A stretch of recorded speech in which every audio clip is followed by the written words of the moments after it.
Hi friends, it's me Priya Hariprasad. Once again, welcome back. Welcome to the world of economics. Hope that you all are doing good and happy to see you again. ഇന്ന് നമ്മളിവിടെ discuss ചെയ്യാൻ പോകുന്നത് Friedman's restatement of quantity theory of money. Friedman's restatement of quantity theory of money.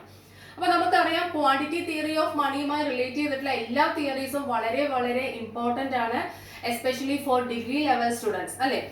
Besides that P G അതേപോലെ NET SET എല്ലാം try ചെയ്യുന്നവർക്കും വളരെ important ആയിട്ടുള്ള ഒരു ക്ലാസ് തന്നെയായിരിക്കും. Don't miss it. മാക്സിമം എല്ലാവരും വാച്ച് ചെയ്യും and try to share with your ഫ്രണ്ട്സുമായിട്ടൊന്ന് ഷെയർ ചെയ്യാനും കൂടെ ശ്രമിക്കാം. Okay, then come, let's learn together. Let's begin the class. Friedman's restatement of quantity theory of money. അപ്പൊ നമുക്ക് പേര് കേൾക്കുമ്പോൾ തന്നെ അറിയാം ക്വാണ്ടിറ്റി തിയറി ഓഫ് മണി ഇവിടെ റീസ്റ്റേറ്റ് ചെയ്തത് ആരാണ്? ഫ്രീഡ്മാൻ. ഫുൾ നെയിം എന്താണ്? മിൽട്ടൺ ഫ്രീഡ്മാൻ അല്ലെ. അപ്പൊ നമ്മൾ ഫ്രീഡ്മാന്റെ ഒരു തിയറി പ്രീവിയസ് ഡേയ്സ് ഞാൻ അപ്ലോഡ് ചെയ്തിട്ടുണ്ടായിരുന്നു അല്ലെ. ഏതാണത്? ഫ്രീഡ്മാൻ സാവേജ് ഹൈപ്പോതെസിസ് അല്ലെ.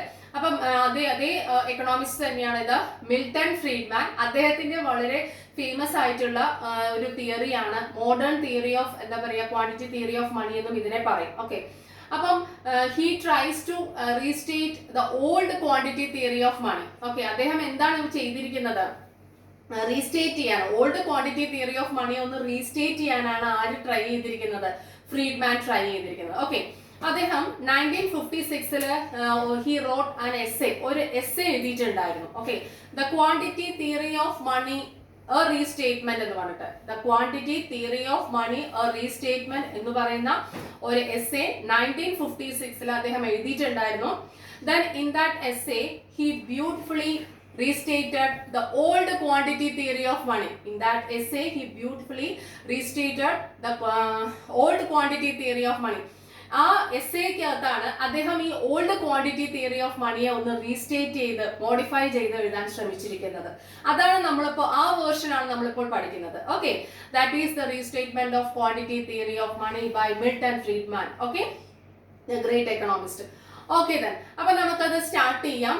എന്താണെന്ന് അപ്പം ഒരു ഐഡിയ നമുക്ക് വേണം അല്ലെ. അപ്പം എന്താണെന്ന് അദ്ദേഹത്തിന്റെ അഭിപ്രായത്തില് ക്വാണ്ടിറ്റി തിയറി ഓഫ് മണി എന്ന് പറയുന്നത് it is the theory of demand for മണിയാണ്. Base it is the theory of demand for മണിയാണ്. അപ്പം അദ്ദേഹം ഇവിടെ എന്തിനായിരിക്കും ഇമ്പോർട്ടൻസ് കൊടുക്കുന്നത്? He gives more importance to demand for money rather than other factors അല്ലെ. മറ്റുള്ള ഫാക്ടേഴ്സിനേക്കാളും അദ്ദേഹം ഈ തിയറിയിൽ എന്തിനാണ് ഇമ്പോർട്ടൻസ് കൊടുക്കുന്നത്? ഡിമാൻഡ് ഫോർ മണിക്കാണ് ഇമ്പോർട്ടൻസ് കൊടുക്കുന്നത്. മനസ്സിലായല്ലോ? ഈ ഒരു കാര്യം നമ്മൾ ഓർത്ത് വെക്കുക, അതാണ് ഒരു ബേസ്. അപ്പൊ ഡിമാൻഡ് ഫോർ മണിക്കായിരിക്കും ഫുൾ ഇമ്പോർട്ടൻസ് ഇവിടെ. അതുമായിട്ട് റിലേറ്റ് ചെയ്തിട്ടുള്ള അതുമായിട്ട് കണക്ട് ചെയ്യുന്ന കാര്യങ്ങളായിരിക്കും നമ്മൾ ഇവിടെ പഠിക്കാൻ പോകുന്നത്. മനസ്സിലായല്ലോ? ഇനി പോയിന്റ് വൈസ് നിങ്ങൾ എക്സാമിന് എങ്ങനെ എഴുതണം ആ ഒരു രീതിയിൽ ഞാൻ എക്സ്പ്ലെയിൻ ചെയ്തു തരിക്കാം. ഓക്കെ, നോക്കിക്കോളൂ. The quantity theory of money restatement 1956 publish ചെയ്തു. അദ്ദേഹം അതിനകത്താണ് ഇത് എന്ത് ചെയ്തിരിക്കുന്നത്? റീസ്റ്റേറ്റ് ചെയ്തിരിക്കുന്നത് ഓൾഡ് തിയറിയെ. ഓക്കെ, ഇനി ആ എസ്സേക്കകത്ത് അദ്ദേഹം പറയുന്ന ഒരു കാര്യമുണ്ട്, മണി ഡസ് മാറ്റർ അല്ലെ. മണി ഡസ് മാറ്റർ എന്ന് അദ്ദേഹം പറയുന്നുണ്ട്. ശരിക്കും ഇതിന്റെ മലയാളം അർത്ഥം എന്ന് പറഞ്ഞാൽ പണം ഒരു പ്രശ്നമാണെന്നാണ് വരുന്നത്. ഓക്കെ, അപ്പം അദ്ദേഹം ഇങ്ങനെ ഒരു കാര്യം ആ എസ്സേക്കകത്ത് കൊടുത്തിട്ടുണ്ട്, മണി ഡസ് മാറ്റർ. എന്തുകൊണ്ടാന്ന് വെച്ചാൽ അദ്ദേഹം മണി അല്ലെങ്കിൽ ഡിമാൻഡ് ഫോർ മണി അതിന് കൂടുതൽ ഇമ്പോർട്ടൻസ് കൊടുക്കുന്നു, അതിൽ സ്ട്രെസ് ചെയ്തുകൊണ്ടാണ് അദ്ദേഹം തിയറി എക്സ്പ്ലെയിൻ ചെയ്യുന്നത്. ഓക്കെ, അപ്പം അദ്ദേഹം പറഞ്ഞിട്ടുള്ള ഒരു വാക്കാണ് മണി ഡസ് മാറ്റർ എന്ന് അദ്ദേഹത്തിന്റെ എസ്സേക്കകത്ത് അദ്ദേഹം പറഞ്ഞിട്ടുള്ള ഒരു കാര്യമാണ്. ഓക്കെ, then നോക്കിക്കോളൂ. Then his theory is the theory of demand for money, not the theory of income or not the theory of price. ഇത് ഇൻകത്തിന്റെയോ പ്രൈസിന്റെയോ തിയറി അല്ല. ഇത് എന്താണ്? ഡിമാൻഡ് ഫോർ മണിയുടെ തിയറിയാണ്. ഡിമാൻഡ് ഫോർ മണി അതിനകത്ത് നിന്നുകൊണ്ടാണ് ഇദ്ദേഹം കാര്യങ്ങൾ എക്സ്പ്ലെയിൻ ചെയ്യുന്നത്. Okay, then according to him demand for money consists of two types of demand. അതായത് രണ്ട് തരത്തിലാണ് ജനങ്ങൾ ഡിമാൻഡ് ചെയ്യുന്നത് എന്നാണ് പറയുന്നത്. ഏതൊക്കെയാണെന്ന് അറിയാമോ? ഒന്ന് ട്രാൻസാക്ഷൻ ഡിമാൻഡ്. ഓക്കെ, രണ്ട് എന്താ പറയാ, ഒന്ന് ട്രാൻസാക്ഷൻ ഡിമാൻഡ്, അതായത് ഡെയിലി ആവശ്യങ്ങൾക്ക് വേണ്ടി നമ്മൾ സാധനങ്ങൾ പർച്ചേസ് ചെയ്യാൻ പണത്തിനെ ആവശ്യപ്പെടുന്നു. ഒന്ന്. രണ്ടാമത്തെ കാര്യം ആസ് ആൻ അസറ്റ്, ഒരു അസറ്റ് ആയിട്ട് ഹോൾഡ് ചെയ്യാനായിട്ട് ജനങ്ങൾ പണത്തിനെ ആവശ്യപ്പെടുന്നുണ്ട് അല്ലെ. According to him there are two components for demand for money. Demand for മണിക്ക് രണ്ട് കമ്പോണൻസ് ഉണ്ട്. അതല്ലെങ്കിൽ രണ്ട് കാര്യങ്ങൾക്കാണ് ജനങ്ങൾ പൈസ ആവശ്യപ്പെടുന്നതെങ്കിൽ ഡിമാൻഡ് ചെയ്യുന്നത്. ഒന്ന് ട്രാൻസാക്ഷന് വേണ്ടിയിട്ട്, എന്താന്ന് വെച്ചാൽ ഇൻ ഓർഡർ ടു ബൈ എന്താ പറയാ സാധനങ്ങൾ, അവരുടെ കൺസ്യൂമർ ഗുഡ്സ് ഡെയിലി വാങ്ങിക്കാൻ, അതാണ് ഈ ട്രാൻസാക്ഷൻ എന്ന് പറയുന്നത് അല്ലെ. അതിനുവേണ്ടി പണത്തിനെ ആവശ്യപ്പെടുന്നു, ഒന്നാമത്തെ കാര്യം. രണ്ടാമത്തെ കാര്യം എന്ന് പറയുന്നത് ഒരു അസറ്റ് ആയിട്ട് സൂക്ഷിക്കാൻ. ശരിയല്ലേ? പണം നമ്മൾ എപ്പോഴും ഒരു അസറ്റ് ആയിട്ട് സൂക്ഷിക്കാനായിട്ട് ശ്രമിക്കാറുണ്ട് അല്ലെ. അപ്പൊ ഇങ്ങനെ രണ്ട് കാര്യങ്ങളാണ് ഡിമാൻഡ് ഫോർ മണിയിലുള്ളത് എന്ന് ആര് പറയുന്നു? മിൽട്ടൺ ഫ്രീഡ്മാൻ പറയുന്നു അല്ലെ. ട്രാൻസാക്ഷൻ ഡിമാൻഡും ഒരു അസറ്റ് ആയിട്ടും, അസറ്റ് എന്ന് പറഞ്ഞാൽ ഒരു വെൽത്ത് ആയിട്ടും, ഓക്കെ, അദ്ദേഹം അങ്ങനെ പറയുന്നുണ്ട്. അതെ, the demand for money എന്ന് പറയുന്നത് that is equal to demand for durable consumer goods. അതായത് അദ്ദേഹം പറയുന്നത് there is no difference between demand for money and demand for durable consumer goods. Demand for money, നമ്മൾ എത്ര പണം ആവശ്യപ്പെടുന്നു അത് എന്തിന് ഈക്വലന്റ് ആണ്? നമ്മൾ എത്ര സാധനങ്ങൾ ആവശ്യപ്പെടുന്നു എന്നുള്ളതിന് ഈക്വൽ ആണ്. അതായത് പണം ആവശ്യപ്പെടുന്നത് എന്തിനു വേണ്ടിയിട്ടാണെന്നാണ് അദ്ദേഹം പറയുന്നത്? കൺസ്യൂമർ ഗുഡ്സ് വാങ്ങിക്കാൻ. അപ്പൊ demand for money that is equal to എന്താണ്? ഡിമാൻഡ് ഫോർ കൺസ്യൂമർ ഗുഡ്സ് എന്ന് ആര് പറയുന്നു? മിൽട്ടൺ ഫ്രീഡ്മാൻ പറയുന്നു. മനസ്സിലായോ? ഓക്കെ, ആ ഒരു കാര്യം, അത്രയും കാര്യം ഓർമ്മ വന്നല്ലോ. ഇനി നോക്കിക്കോളൂ, വെൽത്ത്. അദ്ദേഹം പറയുന്നത് 5 ഫോംസ് ഓഫ് വെൽത്ത് ഉണ്ടെന്നാണ് കേട്ടോ. 5 രീതിയിലാണ് നമ്മുടെ വെൽത്ത് ഉള്ളത് എന്നാണ് പറയുന്നത്. 5 രൂപങ്ങളുണ്ട് വെൽത്തിന്. അപ്പൊ there are 5 forms for wealth. വെൽത്തിന് 5 രൂപങ്ങളുണ്ട്. ഏതൊക്കെയാന്ന് നോക്കിക്കോളൂ. ഒന്ന് M, B, E, G and H. ഞാൻ എല്ലാ ഷോർട്ട് ഫോം ആണ് എഴുതിയിരിക്കുന്നത്, സ്പേസിന്റെ പ്രോബ്ലം കൊണ്ട് ഞാൻ പറഞ്ഞുതരാം എന്തൊക്കെയാണ്. M എന്ന് പറയുന്നത് M for money. Okay, then B എന്ന് പറയുന്നത് ബോണ്ട്സ്. E എന്ന് പറയുന്നത് ഇക്വിറ്റി. G എന്ന് പറയുന്നത് നോൺ ഹ്യൂമൻ ഗുഡ്സ്, കൺസ്യൂമർ ഗുഡ്സിനെയാണ് G എന്ന് അദ്ദേഹം പറയുന്നത്. ദെൻ H എന്ന് പറയുന്നത് ഹ്യൂമൻ ക്യാപിറ്റൽ. ഇങ്ങനെ 5 രീതിയിലുള്ള വെൽത്ത് ഉണ്ടെന്നാണ് ആര് പറയുന്നത്? Milton Friedman. According to Milton Friedman there are 5 forms of wealth. ഏതൊക്കെയാണ്? M, B, E, G and H. അപ്പൊ നിങ്ങൾ ഇതെല്ലാം എഴുതണം കേട്ടോ, അപ്പോഴെല്ലാം എക്സാമിന് നമുക്ക് പേപ്പറിലെ ക്വാണ്ടിറ്റിയും വരത്തുള്ളൂ അല്ലെ. ഓക്കെ, M എന്ന് പറയുന്നത് മണി, B എന്ന് പറയുന്നത് ബോണ്ട്, E എന്ന് പറയുന്നത് ഇക്വിറ്റി, G എന്ന് പറയുന്നത് ഗുഡ്സ്, അതായത് non human goods, consumer goods തന്നെയാണ്. പിന്നെ H എന്ന് പറയുന്നത് ഹ്യൂമൻ ക്യാപിറ്റൽ. ഇത്രയും കാര്യങ്ങളുണ്ട്. ഇനി ഈ 5 ഫോംസ് ഓഫ് മണിക്കും പല തരത്തിലുള്ള റിട്ടേൺസ് ആണെന്നും കൂടെ അദ്ദേഹം പറയുന്നുണ്ട്. ഇതിനെല്ലാം റിട്ടേൺസ് ഉണ്ട്. ഈ 5 ഫോംസ് ഓഫ് മണിക്കും എന്തുണ്ട്? അതായത് വെൽത്ത്, 5 ഫോംസ് ഓഫ് വെൽത്തിനും റിട്ടേൺ ഉണ്ട്. അത് സംതിങ് ഡിഫറെന്റ് ആണ്. ഓക്കെ, ഓരോരുത്തർക്കും ഓരോ തരത്തിലുള്ള റിട്ടേൺ ആണ്. നമുക്കറിയാം മണിക്ക് ഇൻട്രസ്റ്റ് ആണ്, ബോണ്ട്, ഷെയർ, ഓരോരുത്തരും ഇതല്ലേ ഇക്വിറ്റി, ഡിവിഡൻഡ് അങ്ങനെയല്ലേ കിട്ടുന്നത്. അതാ ഉദ്ദേശിച്ചത്. മനസ്സിലായോ? ഇതാണ് കിട്ടുന്നത്. ഇനി അദ്ദേഹം അടുത്തൊരു കാര്യം പറയുന്നുണ്ട്, income is equal to aggregate permanent income. Income എന്ന് പറഞ്ഞാൽ എന്ത് തന്നെയാണ്? ആഗ്രിഗേറ്റ് നോമിനൽ പെർമനന്റ് ഇൻകം തന്നെയാണ്. ഇൻകം എന്ന് പറഞ്ഞാൽ ആഗ്രിഗേറ്റ് പെർമനന്റ് നോമിനൽ ഇൻകം തന്നെയാണെന്ന് പറയുന്നു. Income is equal to aggregate permanent nominal income. Income എന്ന് പറഞ്ഞാൽ ആഗ്രിഗേറ്റ് എന്താണ്? നോമിനൽ ഇൻകം തന്നെയാണ്, പെർമനന്റ് ഇൻകം ആണ്. ഒരു പേഴ്സന്റെ പെർമനന്റ് ഇൻകത്തിനെയാണ്, സ്ഥിര വരുമാനത്തെയാണ് എന്തെന്ന് പറയുന്നത്? ഇൻകം എന്ന് പറയുന്നത്. എന്താണ് പെർമനന്റ് ഇൻകം എന്ന് ശരിക്കും പറയണമെങ്കിൽ പെർമനന്റ് ഇൻകം ഹൈപ്പോതെസിസ് എന്ന് പറയുന്ന തിയറി അപ്ലോഡ് ചെയ്തിട്ടുണ്ട്, അത് കാണണം കേട്ടോ. ഓക്കെ, ഇനി നോക്കിക്കോളും. ഇനി നമ്മുടെ തിയറിയിലോട്ട് വരികയാണ്. അദ്ദേഹം റീസ്റ്റേറ്റ് ചെയ്ത കാര്യത്തിലേക്ക് വരികയാണ്. There is a direct relationship between demand for money and real income but not proportional as in the case of price. There is a direct relationship between demand for money. Demand for moneyയും അതേപോലെ തന്നെ real ഇൻകവും തമ്മിൽ ഒരു direct relationship ഉണ്ടെന്ന്. എന്ന് വെച്ചാൽ demand for മണിയും real ഇൻകവും തമ്മിൽ ഡയറക്റ്റ് റിലേഷൻഷിപ്പ് ഉണ്ട്. അതായത് റിയൽ ഇൻകം കൂടിക്കഴിഞ്ഞാൽ ഡിമാൻഡ് ഫോർ മണി കൂടും എന്നൊക്കെയാണ് പറയുന്നത്. പക്ഷേ ദാറ്റ് ഈസ് നോട്ട് പ്രൊപ്പോർഷണൽ. ഒരിക്കലും അത് പ്രൊപ്പോർഷണൽ ആയിട്ടല്ല കേട്ടോ. എന്ന് വെച്ചാൽ എത്ര റിയൽ ഇൻകം കൂടുന്നു അതിന്റെ അതേപോലെ ഡിമാൻഡ് ഫോർ മണി കൂടുന്നു, ആ ഒരു അർത്ഥത്തിലല്ല പറയുന്നത്. രണ്ടുപേരും തമ്മിൽ ഡയറക്റ്റ് റിലേഷൻഷിപ്പ് ആണ്, പക്ഷെ പ്രൊപ്പോർഷണൽ അല്ല, സെയിം അളവിലല്ല ഇവർ രണ്ടുപേരും കൂടുന്നത്. അതാണ് ഉദ്ദേശിക്കുന്നത് കേട്ടോ. അപ്പൊ എന്താ പറഞ്ഞത്? there is a direct relationship between demand for money and real income. Demand for മണിയും റിയൽ ഇൻകവും തമ്മിൽ ഡയറക്റ്റ് റിലേഷൻഷിപ്പ് ആണ് ഉള്ളത്, but not proportional as in the case of price. ഈ ഡിമാൻഡ് ഫോർ മണിയും പ്രൈസ് ലെവലും തമ്മിലുള്ള ഡയറക്റ്റ് റിലേഷൻഷിപ്പ് പ്രൊപ്പോർഷണൽ റിലേഷൻഷിപ്പ് അല്ലേ? അതുപോലത്തെ ഒരു പ്രൊപ്പോർഷണൽ റിലേഷൻഷിപ്പ് അല്ല, പക്ഷെ ഡയറക്റ്റ് റിലേഷൻഷിപ്പ് ഉണ്ടെന്നാണ് പറയുന്നത്. എന്ന് വെച്ചാൽ സെയിം അളവിലായിരിക്കില്ല കൂടുന്നത് എന്നാണ് അതിന്റെ ഉദ്ദേശം. നെക്സ്റ്റ് വൺ നോക്കിക്കോളൂ. The rate of increase in the price level also influences the demand for money. പക്ഷെ അദ്ദേഹം ഇവിടെ ആ പ്രൈസ് ലെവലിലും ഒരു സ്ഥാനം കൊടുക്കുന്നുണ്ട്. അതായത് ഈ ഡിമാൻഡ് ഫോർ മണിയെ സ്വാധീനിക്കാൻ എന്തിനും കൂടെ കഴിയുന്നുണ്ട്? Rate of increase in the price ലെവലിലുള്ള വർധനവിനും ഡിമാൻഡ് ഫോർ മണിയെ സ്വാധീനിക്കാൻ കഴിയുന്നുണ്ട് എന്ന് അദ്ദേഹം പറയുന്നു. ഓക്കെ, അപ്പോൾ the rate of increase in the price level also influences the demand for money. മനസ്സിലായോ? ഇനി അദ്ദേഹം ഒരു കാര്യം കൂടെ ഇവിടെ പറയുന്നുണ്ട്. there is an inverse relationship between rate of increase in the price level and demand for money. Inverse relationship ആണ് rate of ഏതിന്റെ പ്രൈസ് ലെവലിലും ഡിമാൻഡ് ഫോർ മണിക്കും ഉള്ളത് എന്ന് പറയുന്നു. കാരണം ഓൾഡ് തിയറി റീസ്റ്റേറ്റ് ചെയ്ത് മോഡിഫൈ ചെയ്ത് പറഞ്ഞിട്ടുള്ള കാര്യമാണ് അല്ലേ. അപ്പൊ അദ്ദേഹം പറഞ്ഞിട്ടുള്ള ഫ്രീഡ്മാൻ പറഞ്ഞിട്ടുള്ളത് എങ്ങനെയാണ്? എന്താണ്? പ്രൈസ് ലെവല് ഡിമാൻഡ് ഫോർ മണിയും തമ്മിൽ ഇൻവേഴ്സ് റിലേഷൻഷിപ്പ് ആണ്. അപ്പോൾ സ്ലൈറ്റ് ആയിട്ട് പ്രൈസ് ലെവൽ കൂടുമ്പോൾ തന്നെ ഡിമാൻഡ് ഫോർ മണി എന്താ ചെയ്യുന്ന പറയുന്നത്, അത് കുറയും എന്നാണ് പറയുന്നത് അദ്ദേഹം. ഓക്കെ, അപ്പം ആ ഒരു ഇൻവേഴ്സ് റിലേഷൻഷിപ്പ് ആരൊക്കെ തമ്മിലാണുള്ളത്? പ്രൈസ് ലെവലും increase in the rate of price ലെവലും ഡിമാൻഡ് ഫോർ മണിയും തമ്മിൽ ഉണ്ട് എന്ന് ആര് പറയുന്നു?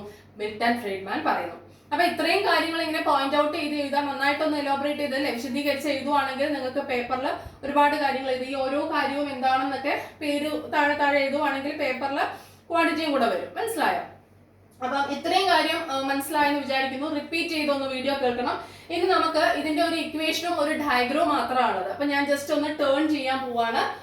ഇതിന്റെ ഒരു ഇക്വേഷൻ ആൻഡ് ഡയഗ്രാം. ഓക്കെ, അതും കൂടെ കഴിഞ്ഞു കഴിഞ്ഞാൽ Friedman's restatement of quantity theory of money കഴിഞ്ഞു കേട്ടോ.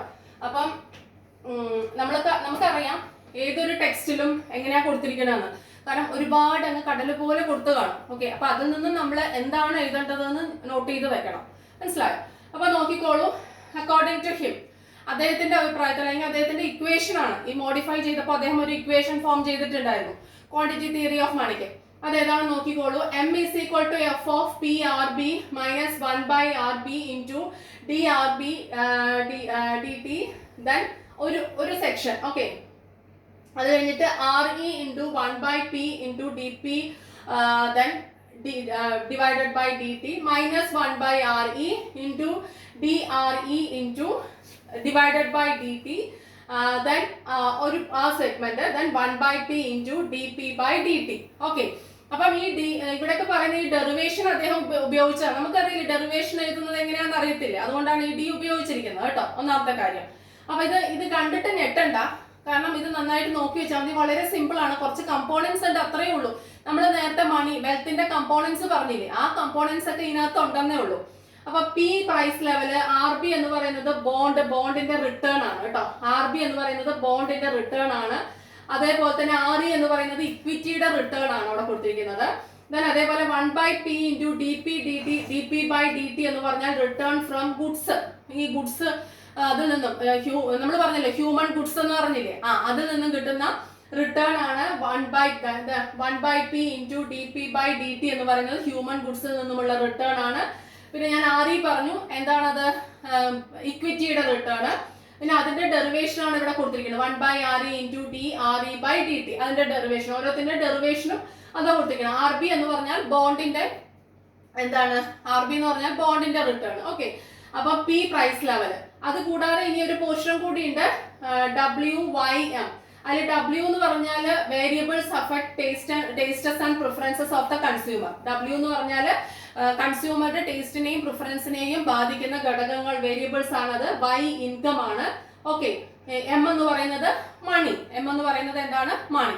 ഓക്കെ, അപ്പൊ ഇത്രയും കാര്യങ്ങൾ, ഇതിന്റെ എല്ലാം ഫംഗ്ഷൻ ആണ് ടോട്ടൽ ഡിമാൻഡ് ഫോർ മണി എന്ന് ആര് പറയുന്നു? മിൽട്ടൺ ഫ്രീഡ്മാൻ പറയുന്നു. ഓക്കെ, അപ്പം according to Milton Friedman total demand for money that is M is equal to function of P RB minus 1 by RB into DRB by DT then RE into 1 by P into DP by DT minus 1 by RE into DRE by DT. അതേപോലെ തന്നെ അടുത്ത portion 1 by P into DP by DT WYM. ഇത്രയും കാര്യങ്ങളുടെ function ആണ് അല്ലെ. അപ്പൊ ഓരോന്നും എന്തൊക്കെയാ ഞാൻ പറഞ്ഞു നോക്കണം. അതേപോലെ W എന്ന് പറയുന്നത് ഓക്കെ, ഇവിടെ M ആണ് കേട്ടോ. ഞാൻ പറഞ്ഞ ഒരു കാര്യം ഞാൻ മാറ്റി പറഞ്ഞിട്ടുണ്ട്. M എന്ന് പറയുന്നത്, W എന്ന് പറയുന്നത് factors affecting taste and preference. M എന്ന് പറയുന്നത് നോൺ ഹ്യൂമൻ വെൽത്തും തമ്മിലുള്ള റേഷ്യോയും കൂടിയാണ് കേട്ടോ. നോൺ ഹ്യൂമൻ വെൽത്തും തമ്മിലുള്ള റേഷ്യോ ആണ് കേട്ടോ.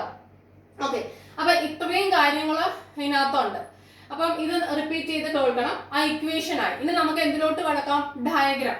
ഇതാണ്, here is the diagram. Okay, ഇതിന്റെ ഡയഗ്രാമാറ്റിക് റെപ്രസെന്റേഷൻ ആണ് Friedman's restatement of quantity theory of മണിയുടെ ഡയഗ്രാം ആണ് ഇവിടെ കൊടുത്തിരിക്കുന്നത്.